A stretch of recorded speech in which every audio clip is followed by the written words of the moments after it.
देखिए, ईरान की missile power ऐसा नहीं कि उसके पास केवल बड़ा जखीरा है, बहुत सारी मिसाइल्स है, बट उसके पास वैरायटी भी ज्यादा है। क्योंकि कुछ डिफेंस एक्सपर्ट्स का ये दावा है कि ईरान ने क्लस्टर म्यूनिशंस वो भी यूज किए हैं, MIRV based ballistic missile system इसका भी यूज किया है, हाइपरसोनिक मिसाइल फतेह जो सीरीज है उसका भी इस्तेमाल किया है, हाइपरसोनिक ग्लाइड व्हीकल का भी इस्तेमाल किया है। कुछ डिफेंस एक्सपर्ट्स ने कुछ इमेजेस को शो किया और कहा कि this is a kind of a hypersonic glide vehicle. So ये सारी चीजें हैं क्या, इनमें क्या डिफरेंस है, इसको समझ लेते हैं। देखिए, when we talk about cluster munition, इसमें क्या होता है कि नॉर्मल जो मिसाइल होगी उसमें जो वॉरहेड होगा उसमें बहुत सारे छोटे छोटे बॉम्बलेट्स होंगे, और जैसे ही वो मिसाइल एनिमी टेरिटरी में जाएगी उसके एटमॉस्फेयर में, वैसे ही ये जो छोटे छोटे बॉम्ब्स हैं ये क्या होंगे, बॉम्बलेट्स, ये उस एरिया में बहुत बड़े एरिया में फैल जाएंगे, मतलब 1-1.5 किलोमीटर के एरिया में फैल जाएंगे और ये छोटे छोटे बॉम्ब वहां पर विस्फोट करेंगे। इसको एक्चुअली इंटरनेशनल कन्वेंशन के तहत बैन भी किया हुआ है कि यार इसको यूज मत करिए। क्यों? इसमें कुछ समस्या है दोस्तों। इसमें सबसे बड़ी समस्या ये है क्योंकि इसमें जान और माल का नुकसान बहुत ज्यादा है। आपको एक स्पेसिफिक टारगेट को अटैक करना है, मिलिट्री इंस्टॉलेशन है उसको अटैक करना, उसको अटैक करिए ना। क्यों रिहायशी इलाके को आप अटैक कर रहे हो? क्यों आम आदमी की जान और माल का नुकसान कर रहे हो? सो इसमें ये एक प्रॉब्लम है, इसको बोलते हैं क्लस्टर बॉम्ब। उसके बाद एक और आता है बड़ा खतरनाक, that is MIRV ballistic missile system, multiple independently targetable re entry vehicle.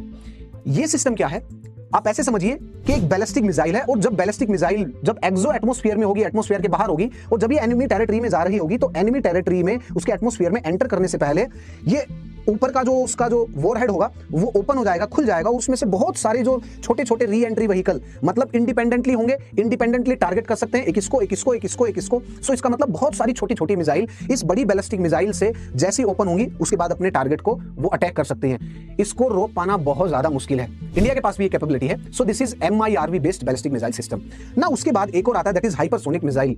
Hypersonic missile जो ईरान ने यूज की वो फतेह सीरीज है मिसाइल की ना। हाइपरसोनिक मिसाइल में one of the important point is कि इसकी स्पीड बहुत ज्यादा है, इसकी रफ्तार बहुत ज्यादा है, मैक 5 की इसकी स्पीड है। India is also trying to build this hypersonic missile system, और इंडिया एडवांस और फाइनल स्टेज में, एडवांस स्टेज में।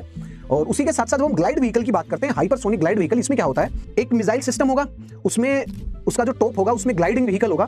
ये मिसाइल सिस्टम इसको क्या करेगा, इस ग्लाइडिंग व्हीकल को एटमॉस्फेयर के बाहर लेकर के जाएगा, और जब ये एनिमी टेरिटरी में जब ये एंटर होगा तो एनिमी टेरिटरी में ये ग्लाइड करता हुआ, मैन्यूवरिंग करता हुआ जाएगा। That is why it's very difficult to detect, it's very difficult to intercept. और इसीलिए तो ईरान की जो फतेह मिसाइल सिस्टम है उसने इजीली जो है वो उस पे पोर्ट पे टारगेट किया था, इजराइल के पोर्ट पर। क्यों? क्योंकि उसको डिटेक्ट कर पाना मुश्किल था। Iron Dome, THAAD system, Patriot missile system, ये सारे सिस्टम फेल हो गए थे इसके सामने। So friends, this is about the missiles जो आप न्यूज में सुन रहे हैं अभी कुछ टाइम से। और ईरान ने अपनी सारी फायर पावर शो की है वर्ल्ड को, including the dancing missile. Dancing missile क्या है आप बताइएगा कमेंट सेक्शन में। देखिए,